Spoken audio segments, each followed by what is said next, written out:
Hi my friends, this is Wayne Yap and I used to play poker professionally. Right now, I still play poker sometimes whenever I get to play private games that are juicy and good. But it isn't my main form of income now and isn't my main thing and isn't kind of the thing that I want to do in the next few years of my life or for the rest of my life.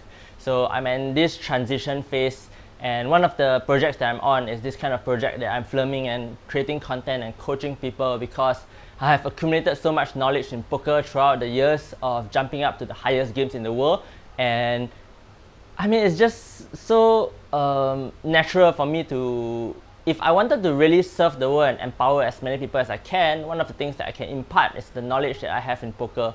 So since I started on this journey in coaching and in creating courses and creating content, a lot of you have asked me, should I go professional? Should I take up coaching? Should I make that leap from where I am to actually dedicating my life to poker? And in my opinion, it's very hard for me to answer you without having that much information about you. If I could choose 7 things that I wanted to know about you in order to judge whether you should go professional or not, it would be these 7 things that I'm going to share with you today. And it's not really about where you are in terms of these 7 things, like not the level you're at right now, but more so your ceiling in these 7 things, because a lot of these factors and many of these things can be developed. So as long as you're willing to put in the work and you're willing to develop these things, really you can get there. And the most important thing for me is for you to actually sit down and evaluate and think about these 7 things. Be honest with yourself and just check in with yourself whether your ceiling is truly high in these 7 things. If you can't judge your own ability of where your ceiling are in these things, ask your friends, ask the people you're close to, ask your fellow poker players that you play with, and let them judge you for these things. So I'm just gonna start with the 7 things. So number 1 is strategy games. The reason I think strategy games are important for any professional poker player is because poker is a game first and foremost. So a lot of the rules and a lot of the things are kind of constrained in this single environment. Of course, there are many factors in poker, and it's kind of it's an infinite game for sure. But what I've noticed throughout my time in poker is that many of the high-stakes poker players, or many of the even professional poker players, they have had some background in some kind of strategy game or professional games or computer games, because having that mind to really obsess about a single game and wanting to be really good at a single game is extremely important in order for you to succeed in poker. It is a game and it takes a certain level of obsessiveness in order for you to get there at the highest levels.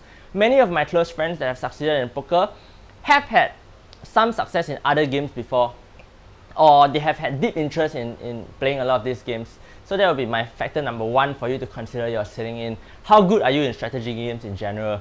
Number 2 would be your mathematical ability. And mathematical ability, I mean, I think it is fairly obvious, but I don't want to call it obvious because yeah, never mind, I'll just call it obvious anyway. I have no reason to doubt my own feelings towards it. It's because poker is a lot of math. There's clearly a lot of math. The pot that the pot size, all of these are numbers. Your bet size is all numbers. When you look deeper into game theory and you use solvers and use software simulators, it's really all about the numbers. It's understanding these numbers, understanding how to make good approximations, understand when you can sacrifice some EV in order to simplify your strategy, understand how you can create strategic dominance in your game. These are all kind of numbers or stats or game theory related things. So that's a factor for you to consider whether your ceiling is high in. Before I move on to point number 3, I wanted to really talk about this mathematical ability part. I have spoken to some of you, and one thing I hear quite often is, I'm just not good at math. And that really puzzles me, because your mathematical ability, the number 1 thing that is correlated to your success in math is actually believing that you can do it. In school, I mean, many studies have shown it. If you prime people to think that their math is not so good by whether it's by race or whether it's by gender, people actually have their mathematical abilities and their math test results drastically affected by these things. So if you're someone that thinks, hey, I'm not good at math, wait, pause for a second and really dig deeper into your limiting belief, because this limiting belief is not serving you in terms of poker. And if you could play poker in the first place, your math isn't that bad. Trust me, if you are even thinking about going pro, your math is good enough for you to get good at poker. Poker doesn't require an infinite high level of math. It just requires a pretty decent understanding about the math of the game. And many successful poker players that I know, whether they play mid stakes, high stakes, or nosebleeds, their math doesn't have to be that good, but it has to be at least like a 6 or 7 out of 10. So, and I truly believe that everybody can reach a 6 or 7 out of 10 in their math ability. So number 3 is emotional mastery.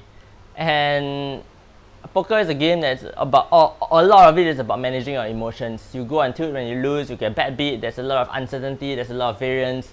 Sometimes you don't feel like showing up and you have to show up, and all of those are kind of emotions that you come across. And how you manage these emotions, instead of letting these emotions manage you, like your ceiling and your emotional control is very crucial to your success in the game. Because like me, I experience negative feelings or bad feelings sometimes when I play poker as well. Like I just recently played the 25k yesterday, the PSPC. I made a bluff, I busted in the main event.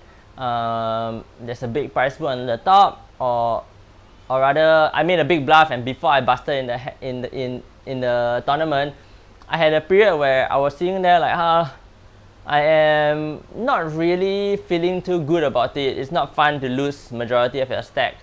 But the thing that I ask myself is that, should I let the emotions I feel control my decisions, or should I just be playing my best game? And it probably distracted me a little bit, so I got a bit out of focus when I actually lost the amount of my chips. But I dropped from my A game to my B game because my focus levels dropped, but I wasn't actually feeling like I had to play badly because that action happened.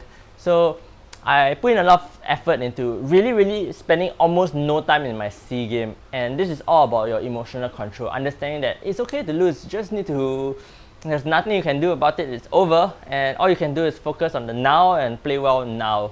So number 3 is emotional mastery, and your ceiling in that is really crucial. Number 4 is the noise to signal ratio. And this topic is a little bit more complicated to explain. I was discussing this topic about noise to signal ratio with a very successful poker player.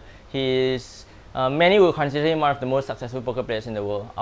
If I said his name, you would know him, but I'm not going to name drop on this video, and I'm just going to talk about the noise to signal ratio. We were discussing this in a business context, but it really applies to poker as well, because poker is a game where it's an infinite game. You go to the poker, there are people at the table, or even you fire up an online game, there are a lot of people doing different things. There are a lot of people that it's an infinite game. You have so many options all the time. You can bet any size, you can do this, you can do that. But from all of that noise, what is the truly important factors that are right here? The factors that if you actually figured out, you could truly increase your win rate. And this changes from player pool to player pool. Learning how to exploit your player pool is probably one of the things that I would consider really a signal. But how good are you at truly differentiating noise and signal? Your ceiling in this would really dictate how fast you can move up in poker and whether you can actually succeed as a professional or not. So number 5 would be feedback implementation. You get feedback all the time in poker. The feedback loops are small. You play a hand, you call or fold on the river. If you call, you get to see results. You play a session, you immediately know your results, especially if you play cash games. From a yearly standpoint, the amount of feedback that you get, is the amount of data that you receive from poker is very high. There are also a lot of coaching videos, there are a lot of training courses, there are a lot of coaches, people helping you, your friends helping you, and receiving feedback. I mean, of course, if it's bad feedback, you don't have to implement it. But firstly, how well can you judge feedback? And when you get good feedback, do you just cognitively understand it and yes, I understand that? Or do you truly implement it in your game? If you can truly implement it in your game and constantly take positive feedback or negative feedback that help you and put it into your game, then your ceiling in poker will be really high. I mean, your ceiling in feedback implementation is high, and that is pretty correlated with your ceiling in poker. So number 6 would be discipline level.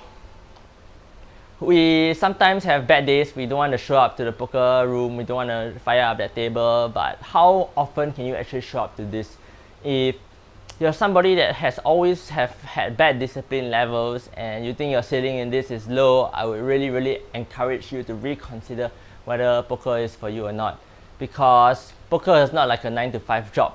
In a 9 to 5 job, you have that huge amount of pressure for you to show up. If you don't show up, you get fired. And if you don't show up enough times in many different fields, you are gonna struggle really hard. And there are basically people to hold you accountable and people to kind of quote unquote discipline you. But in poker, you have nobody to actually hold you accountable or to discipline you. You are the only one that can discipline yourself. So truly think about how disciplined you are. And it's not about I guess how there are two things, right? One is your average discipline level, and the second is your ceiling in terms of your discipline level. You at your most disciplined, how disciplined were you? How disciplined can you be? So consider that as another factor in terms of thinking about whether you should go professional or not. So the last thing would be networking.